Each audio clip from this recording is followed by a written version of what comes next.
الشيطان الرجيم. بسم الله الرحمن الرحيم.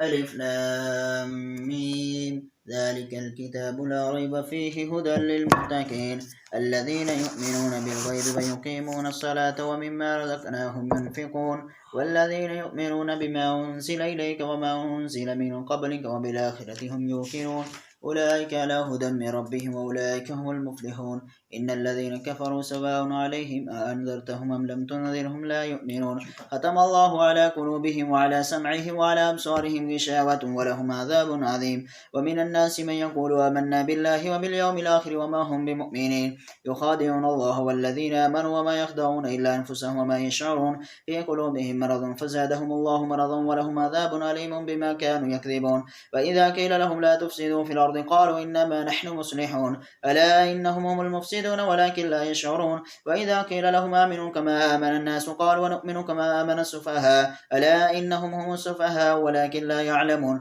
وإذا لقوا الذين آمنوا قالوا آمنا وإذا خلوا إلى شياطينهم قالوا إن معكم إنما نحن مستهزئون الله يستهزئ بهم ويمدهم في طغيانهم يعمهون. أولئك الذين اشتروا الضلالة بالهدى فما ربحت تجارتهم وما كانوا مهتدين.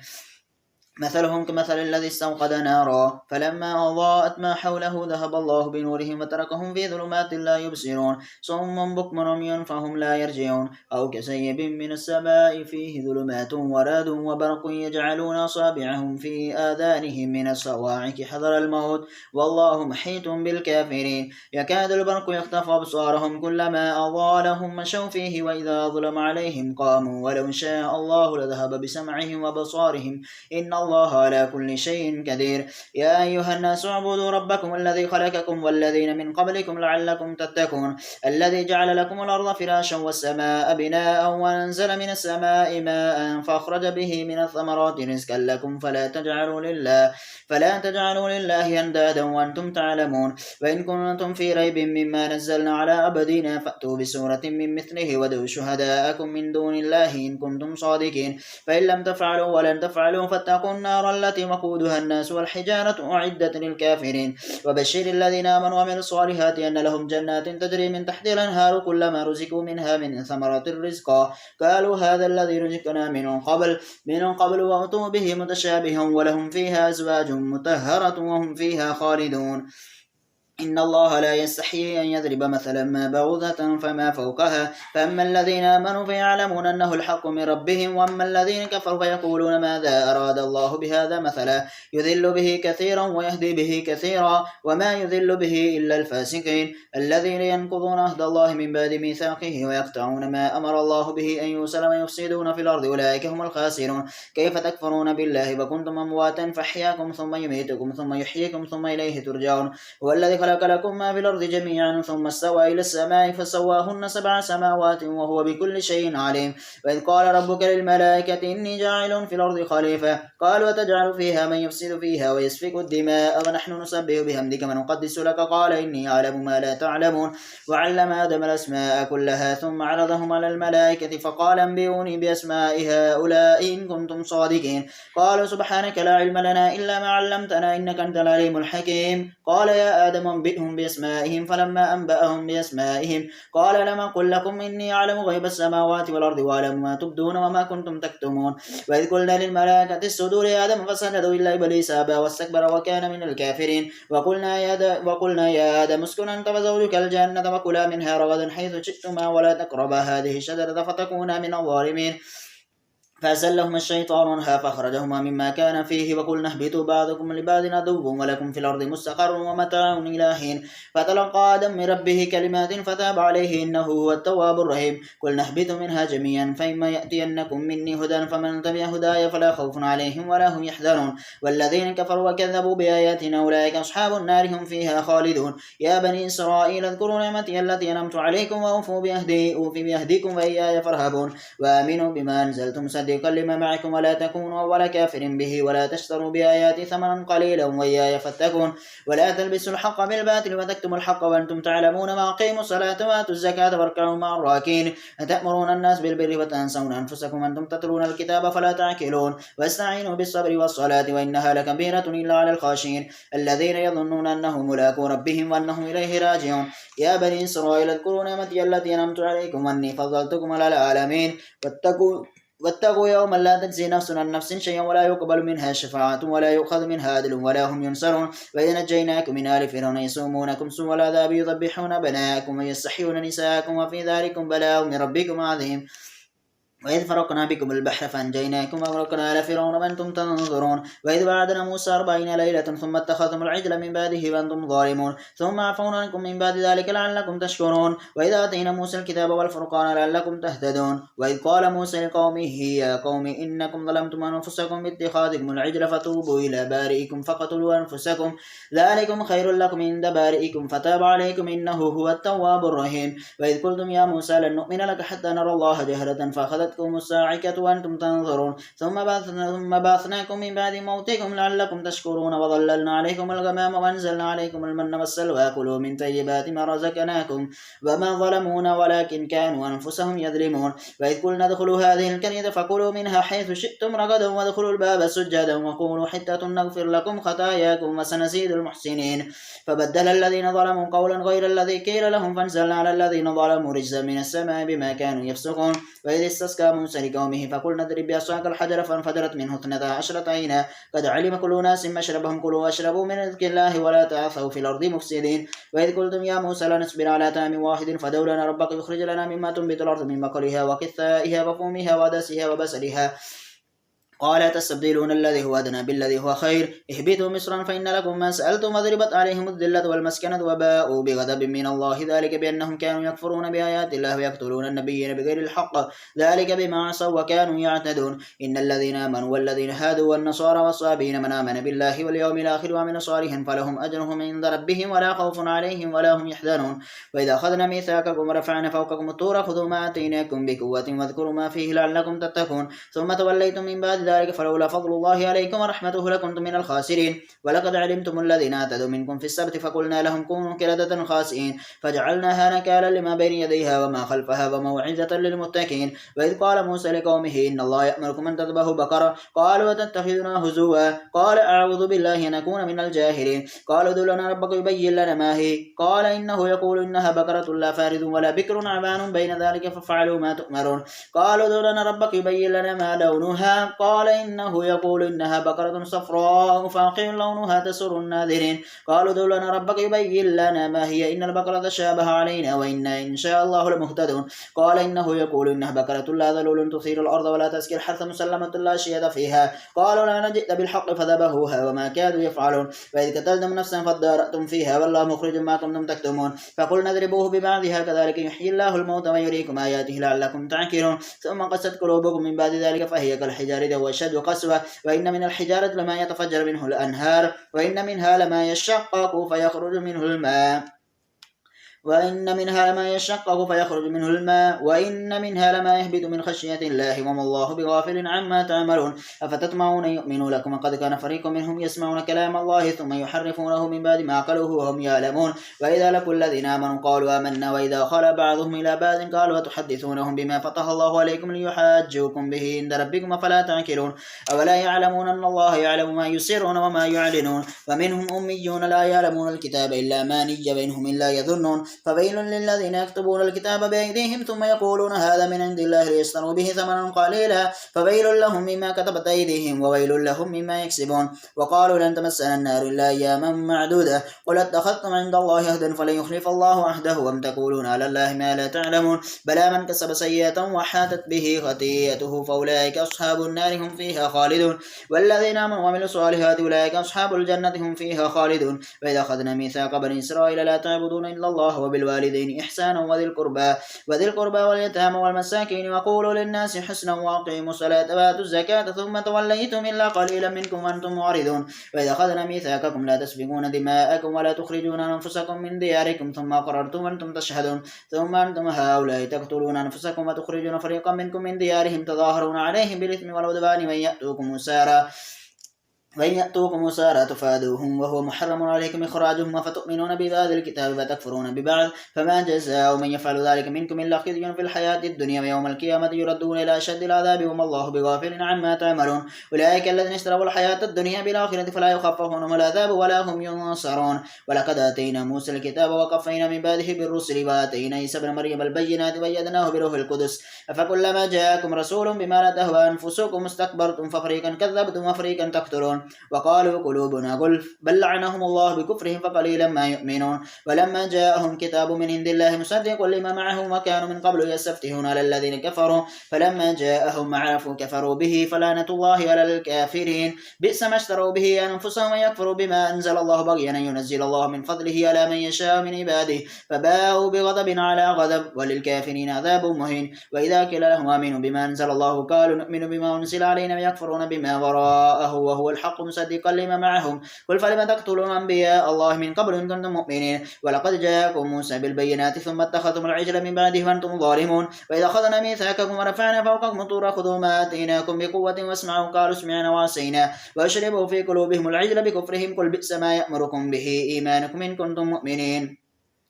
قل إن كانت لكم الدار الآخرة عند الله خالصة من دون الناس فتمنوا الموت إن كنتم صادقين ولن يتمنوه أبدا بما قدمت أيديهم والله عليم بالظالمين ولتجدنهم أحرص الناس على حياة ومن الذين أشركوا يود أحدهم لو يعمر 1000 سنة وما هو بمزحزحه من العذاب أن يعمر والله بصير بما يعملون قل من كان عدوا لجبريل فإنه نزله على قلبك بإذن الله مصدقا لما بين يديه وهدى وبشرى للمؤمنين من كان عدوا لله وملائكته ورسله وجبريل وميكال فإن الله عدو للكافرين ولقد أنزلنا إليك آيات بينات وما يكفر بها إلا الفاسقون أفكلما عاهدوا عهدا نبذه فريق منهم بل أكثرهم لا يؤمنون ولما جاءهم رسول من عند الله مصدق لما معهم نبذ فريق من الذين أوتوا الكتاب كتاب الله وراء ظهورهم كأنهم لا يعلمون واتبعوا ما تتلو الشياطين على ملك سليمان وما كفر سليمان ولكن الشياطين كفروا يعلمون الناس السحر وما أنزل على الملكين ببابل هاروت وماروت وما يعلمان من أحد حتى يقولا إنما نحن فتنة فلا تكفر فيتعلمون منهما ما يفرقون به بين المرء وزوجه وما هم بضارين به من أحد إلا بإذن الله ويتعلمون ما يضرهم ولا ينفعهم ولقد علموا لمن اشتراه ما له في الآخرة من خلاق ولبئس ما شروا به أنفسهم لو كانوا يعلمون ولو أنهم آمنوا واتقوا لمثوبة من عند الله خير لو كانوا يعلمون يا أيها الذين آمنوا لا تقولوا راعنا وقولوا انظرنا واسمعوا وللكافرين عذاب أليم ما يود الذين كفروا من أهل الكتاب ولا المشركين أن ينزل عليكم من خير من ربكم والله يختص برحمته من يشاء والله ذو الفضل العظيم ما ننسخ من آية أو ننسها نأتي بخير منها ومثلها ألم تعلم أن الله على كل شيء قدير ألم تعلم أن الله له ملك السماوات والأرض وما لكم من دون الله من ولي ولا نصير أم تريدون أن تسألوا رسولكم كما سئل موسى من قبل ومن يتبدل الكفر بالإيمان فقد ضل سواء السبيل ود كثير من أهل الكتاب لو يردونكم من بعد إيمانكم كفارا حسدا من عند أنفسهم من بعد ما تبين لهم الحق فاعفوا واصفحوا حتى يأتي الله بأمره إن الله على كل شيء قدير وأقيموا الصلاة وآتوا الزكاة وما تقدموا لأنفسكم من خير تجدوه عند الله إن الله بما تعملون بصير وقالوا لن يدخل الجنة إلا من كان هودا أو نصارى تلك أمانيهم قل هاتوا برهانكم إن كنتم صادقين بلى من أسلم وجهه لله وهو محسن فله أجره عند ربه ولا خوف عليهم ولا هم يحزنون وقالت اليهود ليست النصارى على شيء وقالت النصارى ليست اليهود على شيء وهم يتلون الكتاب كذلك قال الذين لا يعلمون مثل قولهم فالله يحكم بينهم يوم القيامة فيما كانوا فيه يختلفون ومن أظلم ممن منع مساجد الله أن يذكر فيها اسمه وسعى في خرابها أولئك ما كان لهم أن يدخلوها إلا خائفين لهم في الدنيا خزي ولهم في الآخرة عذاب عظيم ولله المشرق والمغرب فأينما تولوا فثم وجه الله إن الله واسع عليم وقالوا اتخذ الله ولدا سبحانه بل له ما في السماوات والأرض كل له كاندون بديع السماوات والأرض وإذا قضى أمرا فإنما يقول له كن فيكون وقال الذين لا يعلمون لولا يكلمنا الله أو تأتينا آية كذلك قال الذين من قبلهم مثل قولهم تشابهت قلوبهم قد بينا الآيات لقوم يوقنون إنا أرسلناك بالحق بشيرا ونذيرا ولا تسأل عن أصحاب الجحيم ولن ترضى عنك اليهود ولا النصارى حتى تتبع ملتهم قل إن هدى الله هو الهدى ولئن اتبعت أهواءهم بعد الذي جاءك من العلم ما لك من الله من ولي ولا نصير الذين آتيناهم الكتاب يتلونه حق تلاوته أولئك يؤمنون به ومن يكفر به فأولئك هم الخاسرون يا بني إسرائيل اذكروا نعمتي التي أنعمت عليكم وأني فضلتكم على العالمين واتقوا يوما لا تجزي نفس عن نفس شيئا ولا يقبل منها عدل ولا تنفعها شفاعة ولا هم ينصرون وإذ ابتلى إبراهيم ربه بكلمات فأتمهن قال إني جاعلك للناس إماما قال ومن ذريتي قال لا ينال عهد الظالمين وإذ جعل البيت مثابة للناس وأمنا واتخذوا من مقام إبراهيم مصلى وعهدنا إلى إبراهيم وإسماعيل أن طهر بيتي للطائفين والعاكفين والركع السجود وإذ قال إبراهيم رب اجعل هذا بلدنا آمنا وارزق أهله من الثمرات من آمن منهم بالله واليوم الآخر قال ومن كفر فأمتعه قليلا ثم أضطره إلى عذاب النار وبئس المصير وإذ يرفع إبراهيم القواعد من البيت وإسماعيل ربنا تقبل منا إنك أنت السميع العليم ربنا واجعلنا مسلمين لك ومن ذريتنا أمة مسلمة لك وارنا مناسكنا وتب علينا إنك أنت التواب الرحيم ربنا وبث فيهم رسولا منهم يتلو عليهم آياتك ويعلمهم الكتاب والحكمة ويزكيهم إنك أنت العزيز الحكيم ومن يرغب عن ملة إبراهيم إلا من سفه نفسه ولقد اصطفيناه في الدنيا وإنه في الآخرة لمن الصالحين إذ قال له ربه أسلم قال أسلمت لرب العالمين ووصى بها إبراهيم بنيه ويعقوب يا بني إن الله اصطفى لكم الدين فلا تموتن إلا وأنتم مسلمون أم كنتم شهداء إذ حضر يعقوب الموت إذ قال لبنيه ما تعبدون من بعدي قالوا نعبد إلهك وإله آبائك إبراهيم وإسماعيل وإسحاق إله واحدا ونحن له مسلمون تلك أمة قد خلت لها ما كسبت ولكم ما كسبتم ولا تسألون عما كانوا يعملون وقالوا كونوا هودا أو نصارى تهتدوا قل بل ملة إبراهيم حنيفا وما كان من المشركين قولوا آمنا بالله وما أنزل إلينا وما أنزل إلى إبراهيم وإسماعيل وإسحاق ويعقوب والأسباط وما أوتي موسى وعيسى وما أوتي النبيون من ربهم لا نفرق بين أحد منهم ونحن له مسلمون فإن آمنوا بمثل ما آمنتم به فقد اهتدوا وإن تولوا فإنما هم في شقاق فسيكفيكهم الله وهو السميع العليم صبغة الله ومن أحسن من الله صبغة ونحن له عابدون ولا تحاجوننا في الله وهو ربنا وربكم ولنا أعمالنا ولكم أعمالكم ونحن له مخلصون أم تقولون إن إبراهيم وإسماعيل وإسحاق ويعقوب والأسباط كانوا هودا ونصارى قل أأنتم أعلم أم الله ومن أظلم ممن كتم شهادة عنده من الله وما الله بغافل عما تعملون تلك أمة قد خلت لها ما كسبت ولكم ما كسبتم ولا تسألون ما كانوا يعملون سيقول السفهاء من الناس ما ولاهم عن قبلتهم التي كانوا عليها كل الله المشرق والمغرب يهدي من يشاء إلى صراط مستقيم وكذلك جعلناكم أمة وسطا لتكونوا شهداء على الناس ويكون الرسول عليكم شهيدا وما جعلنا القبلة التي كنت عليها إلا لنعلم من يتبع الرسول ممن ينقلب على عقبيه وإن كانت لكبيرة إلا على الذين هدى الله وما كان الله ليضيع إيمانكم إن الله بالناس لرؤوف رحيم قد نرى تقلب وجهك في السماء فلنولينك قبلة ترضاها فول وجهك شطر المسجد الحرام وحيث ما كنتم فولوا وجوهكم شطره وإن الذين أوتوا الكتاب ليعلمون أنه الحق من ربهم وما الله بغافل عما يعملون ولئن أتيت الذين أوتوا الكتاب بكل آية ما تبعوا قبلتك وما أنت بتابع قبلتهم وما بعضهم بتابع قبلة بعض ولئن اتبعت أهواءهم من بعد ما جاءك من العلم إنك إذا لمن الظالمين الذين آتيناهم الكتاب يعرفونه كما يعرفون أبناءهم وإن فريقا منهم ليكتمون الحق وهم يعلمون الحق من ربك فلا تكونن من الممترين ولكل وجهة هو موليها فاستبقوا الخيرات أينما تكونوا يأتي بكم الله جميعا إن الله على كل شيء قدير ومن حيث خرجت فول وجهك شطر المسجد الحرام وإنه للحق من ربك وما الله بغافل عما تعملون ومن حيث خرجت فول وجهك شطر المسجد الحرام وحيث ما كنتم فولوا وجوهكم شطره لئلا يكون للناس عليكم حجة إلا الذين ظلموا منهم ولا تخشوهم واخشوني وليتم نعمتي عليكم ولعلكم تهتدون كما أرسلنا فيكم رسولا منكم يتلو عليكم آياتنا ويزكيكم ويعلمكم الكتاب والحكمة ويعلمكم ما لم تكونوا تعلمون فاذكروني أذكركم واشكروا لي ولا تكفرون يا أيها الذين آمنوا استعينوا بالصبر والصلاة إن الله مع الصابرين ولا تقولوا لمن يقتل في سبيل الله أموات بل أحياء ولكن لا تشعرون ولنبلونكم بشيء من الخوف والجوع ونقص من الأموال والأنفس والثمرات وبشر الصابرين الذين إذا أصابتهم مصيبة قالوا إنا لله وإنا إليه راجعون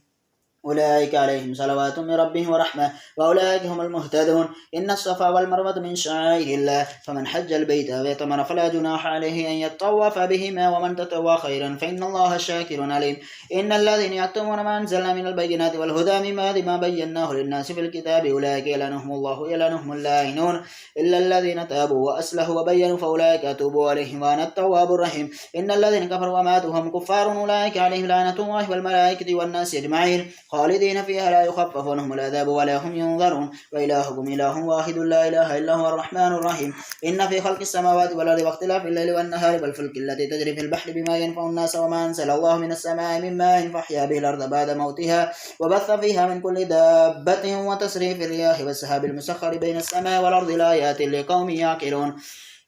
ومن الناس من يتخذ من دون الله أندادا يحبونهم كحب الله والذين آمنوا أشد حبا لله ولو يرى الذين ظلموا إذ يرون العذاب أن القوة لله جميعا وأن الله شديد العذاب. إذ تبرأ الذين اتبعوا من الذين اتبعوا ورأوا العذاب وتقطعت بهم الأسباب. وقال الذين اتبعوا لو أن لنا كرة فنتبرأ منهم كما تبرأوا منا كذلك يريهم الله أعمالهم حسرات عليهم وما هم بخارجين من النار. يا أيها الناس كلوا مما في الأرض حلالا طيبا ولا تتبعوا خطوات الشيطان إنه لكم عدو مبين. إنما يأمركم بالسوء والفحشاء وأن تقولوا على الله ما لا تعلمون. وإذا قيل لهم اتبعوا ما أنزل الله قالوا بل نتبع ما ألفينا عليه آباءنا أولو كان آباءهم لا يعقلون شيئا ولا يهتدون. ومثل الذين كفروا كمثل الذي ينعث بما لا يسمع إلا دعاء ونداء صم بكم عمي فهم لا يعقلون. يا أيها الذين آمنوا كلوا من طيبات ما رزقناكم واشكروا لله إن كنتم إياه تعبدون. إنما حرم عليكم الميتة والدم ولحم الخنزير وما أهل لغير الله به ولحم الخنزير وما أهل به لغير الله فمن اضطر غير باغ ولا عاد فلا إثم عليه إن الله غفور رحيم. إن الذين يكتمون ما أنزل الله من الكتاب ويشترون به ثمنا قليلا أولئك ما يأكلون في بطونهم إلا النار ولا يكلمهم الله يوم القيامة ولا يزكيهم ولهم عذاب أليم. أولئك الذين اشتروا الضلالة بالهدى والعذاب بالمغفرة فما أصبرهم على النار ذلك بأن الله نزل الكتاب بالحق وإن الذين اختلفوا في الكتاب لفي شكاك بعيد. ليس البر أن تولوا وجوهكم قبل المشرق والمغرب ولكن البر من آمن بالله واليوم الآخر والملائكة والكتاب والنبيين وآتى المال على حبه ذوي القربى واليتامى والمساكين وابن السبيل والسائلين وفي الرقاب وأقام الصلاة وآتى الزكاة والموفون بعهدهم إذا عاهدوا والصابرين في البأساء والضراء وحين البأس أولئك الذين صدقوا وأولئك هم المتقون. يا أيها الذين آمنوا كتب عليكم القصاص في القتلى الحر بالحر والعبد بالعبد والأنثى بالأنثى فمن عفي له من أخيه شيء فاتباع بالمعروف وأداء إليه بإحسان ذلك تخفيف من ربكم ورحمة فمن اعتدى بعد ذلك فله عذاب أليم. ولكم في القصاص حياة يا أولي الألباب لعلكم تتقون. كتب عليكم إذا حضر أحدكم الموت إن ترك خيرا الوصية للوالدين والأقربين بالمعروف حقا على المتقين فمن بدله بعد ما سمعه فإنما إثمه على الذين يبدلونه إن الله سميع عليم. فمن خاف من موص جنفا وإثما فأصلح بينهم فلا إثم عليه إن الله غفور رحيم. يا أيها الذين آمنوا كتب عليكم الصيام كما كتب على الذين من قبلكم لعلكم تتقون أياما معدودات فمن كان منكم مريضا ولا سفر فعدة من أيام أخر وعلى الذين يطيقونه فدية طعام مسكين فمن تطوع خيرا فهو خير له وأن تصوموا خير لكم إن كنتم تعلمون. شهر رمضان الذي أنزل فيه القرآن هدى للناس وبينات من الهدى والفرقان فمن شهد منكم الشهر فليصم ومن كان مريضا ولا سفر فعدة من أيام أخر يريد الله بكم اليسر ولا يريد بكم العسر ولتكملوا العدة ولتكبروا الله على ما هداكم ولعلكم تشكرون. وإذا سلك عبادي أني فإني قريب أجيب دعوة الداعي إذا دعاني فليستجيبوا لي وليؤمنوا بي لعلهم يرشدون. أحل لكم ليلة الصيام رفثوا إلى نسائكم هن لباس لكم وأنتم لباس لهن علم الله أنكم كنتم تختارون أنفسكم فتاب عليكم وعفى عنكم فالآن باشرون وابتغوا ما كتب الله لكم وكلوا واشربوا حتى يتبين لكم الخيط الأبيض من الخيط الأسود من الفجر ثم أتموا الصيام إلى الليل ولا تباشروهن وأنتم عاكفون في المساجد تلك حدود الله فلا تقربوها كذلك يبين الله آياته للناس لعلهم يتقون. ولا تأكلوا أموالكم بينكم بالباطل وتدلوا بها إلى الحكام لتأكلوا فريقا من أموال الناس بالإثم وأنتم تعلمون. يسألونك عن الأهلة قل هي مواقيت للناس والحج وليس البر بأن تأتوا البيوت من ظهورها ولكن البر من اتقى وأتوا البيوت من أبوابها واتقوا الله لعلكم تفلحون. وقاتلوا في سبيل الله الذين يقاتلونكم ولا تعتدوا إن الله لا يحب المعتدين. وقتلوهم حيث ثقفتموهم وأخرجوهم من حيث أخرجوكم والفتنة أشد من القتل ولا تقاتلوهم عند المسجد الحرام حتى يقاتلوكم فيه فإن قاتلوكم فاقتلوهم كذلك جزاء الكافرين فإن انتهوا فإن الله غفور رحيم وقاتلوهم حتى لا تكون فتنة ويكون الدين لله فإن انتهوا فلا عدوان إلا على الظالمين الشهر الحرام بالشهر الحرام والحرمات قصاص فمن اعتدى عليكم فاعتدوا عليه بمثل ما اعتدى عليكم واتقوا الله واعلموا أن الله مع المتقين وأنفقوا في سبيل الله ولا تلقوا بأيديكم من التهلكة وأحسنوا إن الله يحب المحسنين وأتموا الحج والعمرة لله فإن أحصرتم فما استيسر من الهدي ولا تحلقوا رؤوسكم حتى يبلغ الهدي محله فمن كان منكم مريضا أو به يدا من رأسه ففدية من صيام أو صدقة أو نسك فإذا أمنتم فمن تمتع بالعمرة إلى الحج فما استيسر من الهدي فمن لم يجد فصيام 3 أيام في الحج و7 إذا رجعتم تلك 10 كاملة ذلك لمن لم يكن أهله هذه المسجد الحرام واتقوا الله واعلموا أن الله شديد العقاب الحج أشهر معلومات فمن فرض فيهن الحج فلا رفث ولا فسوق ولا جدال في الحج وما تفعلوا من خير يعلمه الله وتزودوا فإن خير الزاد التقوى واتقون يا أولي الألباب ليس عليكم جناح أن تبتغوا فضلا من ربكم فإذا فضتم من عرفات فاذكروا الله عند المشعر الحرام واذكروه كما هداكم إن كنتم من قبله لمن الضالين ثم أفيضوا من حيث أفاض الناس واستغفروا الله إن الله غفور رحيم فإذا قضيتم مناسككم فاذكروا الله كذكركم آباءكم وأشد ذكرا فمن الناس من يقول ربنا آتنا في الدنيا وما له في الآخرة من خلاق ومنهم من يقول ربنا آتنا في الدنيا حسنة وفي الآخرة حسنة وقنا عذاب النار أولئك لهم نصيب مما كسبوا والله سريع الحساب واذكروا الله في أيام معدودات فمن تعجل في يومين فلا إثم عليه ومن تأخر فلا إثم عليه لمن اتقى واتقوا الله واعلموا أنكم إليه تحشرون ومن الناس من يعجبك قوله في الحياة الدنيا ويشهد الله على ما في قلبه وهو لد الخصام وإذا تولى سعى في الأرض ليفسد فيها ويهلك الحرث والنسل والله لا يحب الفساد وإذا قيل له اتق الله أخذته العزة بالإثم فحسبه جهنم ولبئس المهاد ومن الناس من يشري نفسه ابتغاء مرضات الله والله رؤوف بالعباد يا أيها الذين آمنوا ادخلوا في السلم كافة ولا تتبعوا خطوات الشيطان إنه لكم عدو مبين فإن زللتم من بعد ما جاءتكم البينات فاعلموا أن الله عزيز حكيم هل ينظرون إلا أن يأتيهم الله في ظلل من الغمام والملائكة وقضي الأمر وإلى الله ترجع الأمور سل بني إسرائيل كما آتيناهم من آية بينة ومن يبدل نعمة الله من بعد ما جاءتهم فإن الله شديد العقاب زين للذين كفروا الحياة الدنيا ويسخرون من الذين آمنوا والذين اتقوا فوقهم يوم القيامة والله يرزق من يشاء بغير حساب كان الناس أمة واحدة فبعث الله النبيين مبشرين ومنذرين وأنزل معهم الكتاب بالحق ليحكم بين الناس فيما اختلفوا فيه وما اختلف فيه إلا الذين أوتوه من بعد ما جاءتهم البينات بغيا بينهم فهدى الله الذين آمنوا لما اختلفوا فيه من الحق بإذنه والله يهدي من يشاء إلى صراط مستقيم أم حسبتم أن تدخلوا الجنة ولما يأتكم مثل الذين خلوا من قبلكم مستهم البأساء والضراء وزلزلوا حتى يقول الرسول والذين آمنوا معه متى نصر الله ألا إن نصر الله قريب يسألونك ماذا ينفقون قل ما أنفقتم من خير فللوالدين والأقربين واليتامى والمساكين وبني السبيل وما تفعلوا من خير فإن الله به عليم كتب عليكم القتال وهو كره لكم وعسى أن تكرهوا شيئا وهو خير لكم وعسى أن تحبوا شيئا وهو شر لكم والله يعلم وأنتم لا تعلمون يسألونك عن الشهر الحرام قتال فيه قل قتال فيه كبير وصد عن سبيل الله وكفر به والمسجد الحرام وإخراج أهله منه أكبر عند الله والفتنة أكبر من القتل ولا يزالون يقاتلونكم حتى يردوكم عن دينكم إن استطاعوا ومن يرتد منكم عن دينه فيمت وهو كافر فأولئك حبطت أعمالهم في الدنيا والآخرة وأولئك أصحاب النار هم فيها خالدون إن الذين آمنوا والذين هاجروا وجاهدوا في سبيل الله أولئك يرجون رحمة الله والله غفور رحيم يسألونك عن الخمر والميسر قل فيهما إثم كبير ومنافع للناس وإثمهما أكبر من نفعهما ويسألونك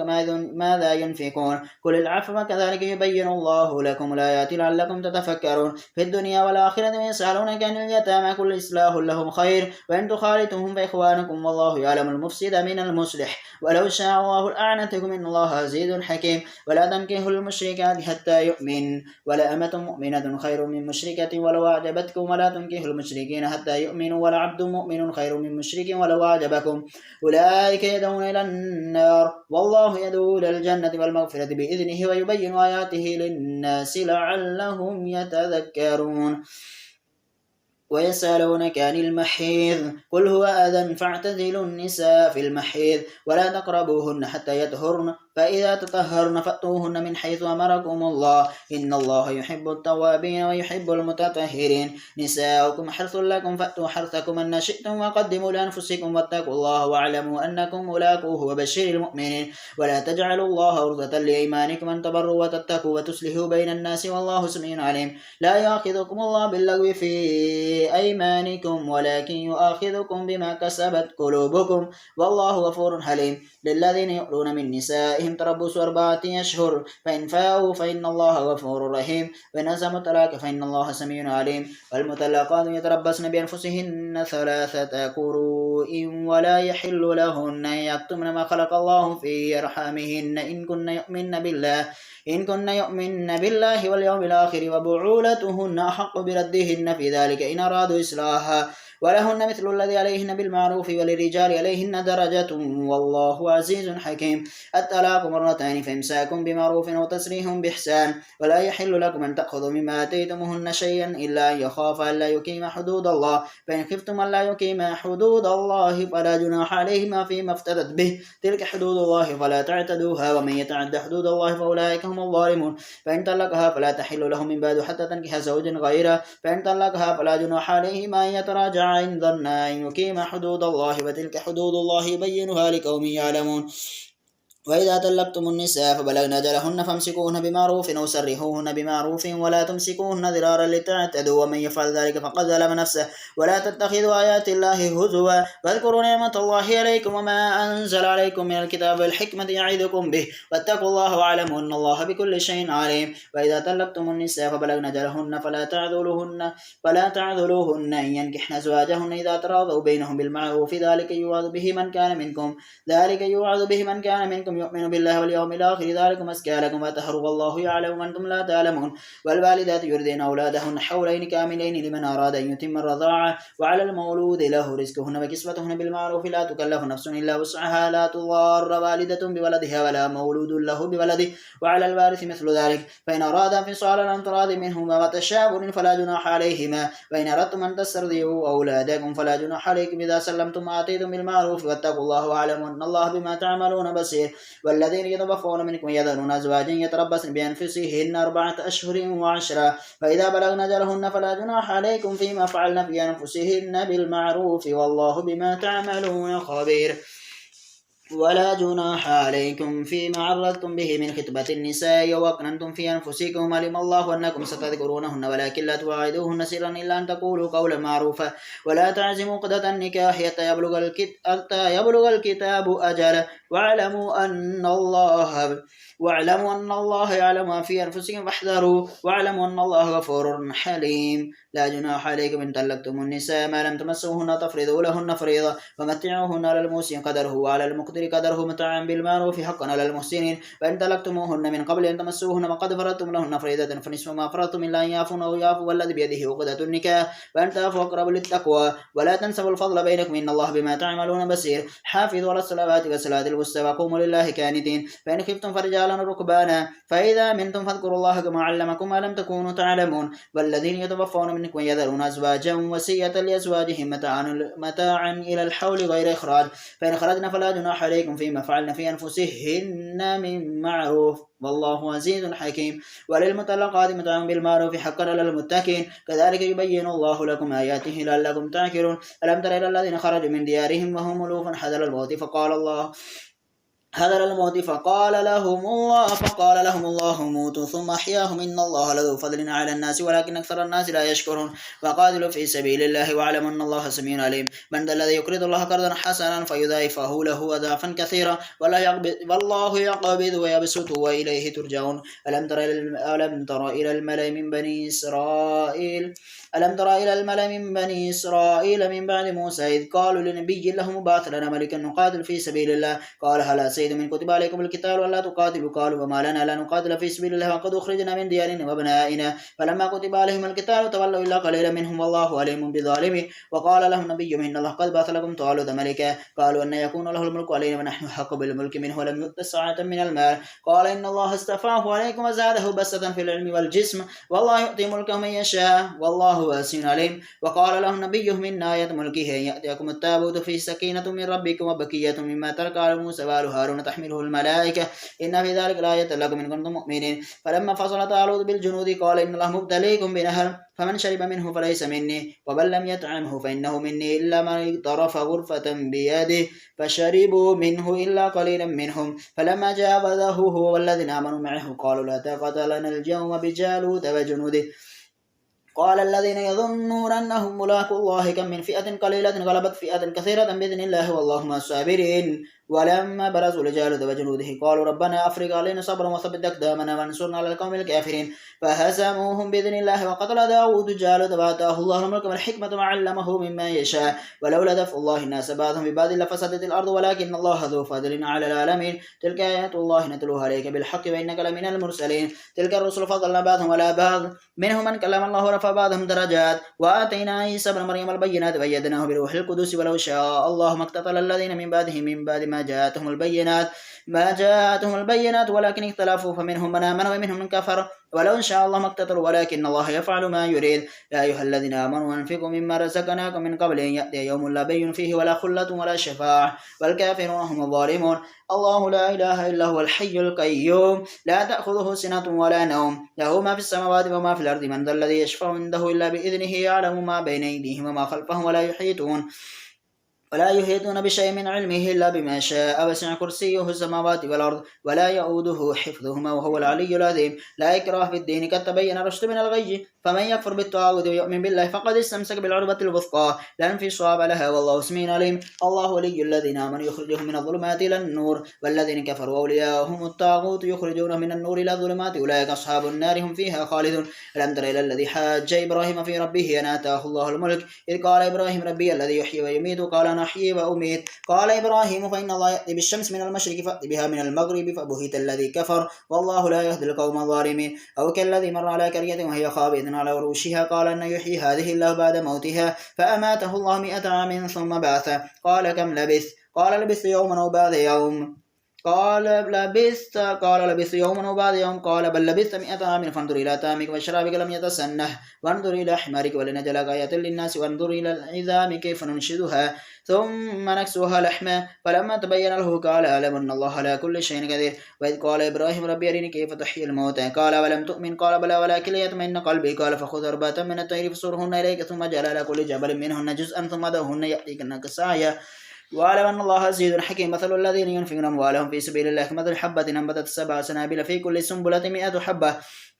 والله يضاعف لمن يشاء والله واسع عليم الذين ينفقون أموالهم في سبيل الله ثم لا يتبعون ما أنفقوا منا ولا أذى لهم أجرهم عند ربهم ولا خوف عليهم ولا هم يحزنون قول معروف ومغفرة خير من صدقة يتبعها أذى والله غني حليم يا أيها الذين آمنوا لا تبطلوا صدقاتكم بالمن والأذى كالذي ينفق ماله رئاء الناس ولا يؤمن بالله واليوم الآخر فمثله كمثل صفوان عليه تراب فأصابه وابل فتركه سلدا لا يقدرون من شيء مما كسبوا والله لا يهدي القوم الكافرين ومثل الذين ينفقون أموالهم ابتغاء مرضات الله وتثبيتا من أنفسهم كمثل جنة بربوة أصابها وابل فاتت أكلها ضعفين فإن لم يصبها وابل فطل والله بما تعملون بصير فيود أحدكم أن تكون له جنة من نخيل وعناب تجري من تحت الأنهار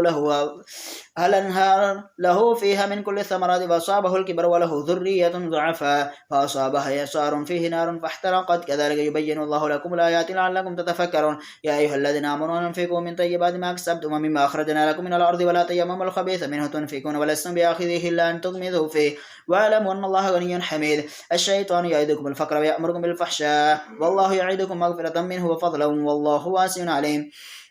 يؤتي الحكمة من يشاء ومن يؤت الحكمة فقد أوتي خيرا كثيرا وما يذكر إلا أولو الألباب وما أنفقتم من نفقة أو نذرتم من نذر فإن الله يعلمه وما للظالمين من أنصار إن تبدوا الصدقات فنعما هي وإن تخفوها وتؤتوها الفقراء فهو خير لكم يكفر عنكم من سيئاتكم والله بما تعملون خبير ليس عليك هداهم ولكن الله يهدي من يشاء وما تنفقوا من خير فلأنفسكم وما تنفقون إلا ابتغاء وجه الله وما تنفقوا من خير يوفى إليكم وأنتم لا تظلمون للفقراء الذين أحسنوا في سبيل الله لا يستطيعون ضربا في الأرض يحسبهم الجاهل أغنياء من التعفف تعرفهم بسيماهم لا يسألون الناس إلحافا وما تنفقوا من خير فإن الله به عليم الذين ينفقون أموالهم بالليل والنهار سرا وعلانية فلهم أجرهم عند ربهم ولا خوف عليهم ولا هم يحزنون الذين يأكلون الربا لا يقومون إلا كما يقوم الذي يتخبطه الشيطان من المس ذلك بأنهم قالوا إنما البيع مثل الربا وأحل الله البيع وحرم الربا فمن جاءه موعظة من ربه فانتهى فله ما سلف فأمره إلى الله ومن عاد فأولئك أصحاب النار هم فيها خالدون يمحق الله الربا ويربي الصدقات والله لا يحب كل كفار أثيم إن الذين آمنوا وعملوا الصالحات وأقاموا الصلاة وآتوا الزكاة لهم أجرهم عند ربهم ولا خوف عليهم ولا هم يحزنون يا أيها الذين آمنوا اتقوا الله وذروا ما بقي من الربا إن كنتم مؤمنين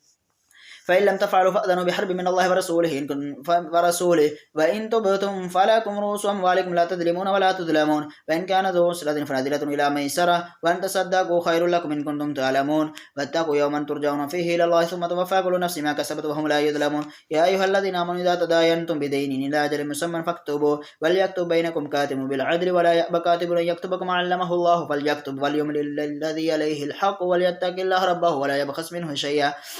فإن كان الذي عليه الحق سفيها أو ضعيفا أو لا يستطيع أن يمل هو فليملل وليه بالعدل واستشهدوا شهيدين من رجالكم فإن لم يكونا رجلين فرجل وامرأتان ممن ترضون من الشهداء أن تضل إحداهما فتذكر إحداهما الأخرى ولا يأبى الشهداء إذا ما دعوا ولا تسأموا أن تكتبوه صغيرا أو كبيرا إلى أجله ذلكم أقسط عند الله وأقوم للشهادة وأدنى ألا ترتابوا إلا أن تكون تجارة حاضرة تديرونها بينكم فليس عليكم جناح ألا تكتبوها واشهدوا إذا تبايعتم ولا يضار كاتب ولا شهيد وإن تفعلوا فإنه فسوق بكم واتقوا الله ويعلمكم الله والله بكل شيء عليم وإن كنتم على سفر ولم تجدوا كاتبا فرهان مقبوضة فإن أمن بعضكم بعضا فليؤدي الذي اؤتمن أمانته وليتق الله ربه ولا تكتموا الشهادة ومن يكتمها فإنه آثم قلبه والله بما تعملون عليم لله ما في السماوات وما في الأرض وإن تبدوا ما في أنفسكم أو تخفوه يحاسبكم به الله فيغفر لمن يشاء ويعذب من يشاء والله على كل شيء قدير آمن الرسول بما أنزل إليه من ربه والمؤمنون كلنا آمن بالله وملائكته وكتبه ورسله لا نفرق بين أحد من رسله وقالوا سمعنا وأطعنا غفرانك ربنا وإليك المصير لا يكلف الله نفسا إلا وسعها لها ما كسبت وعليه ما اكتسبت ربنا لا تؤاخذنا إن نسينا واخطأنا ربنا ولا تحمل علينا إصرا كما حملته على الذين من قبلنا ربنا ولا تحملنا ما لا طاقة لنا به واعف عنا واغفر لنا وارحمنا أنت مولانا فانصرنا على القوم الكافرين.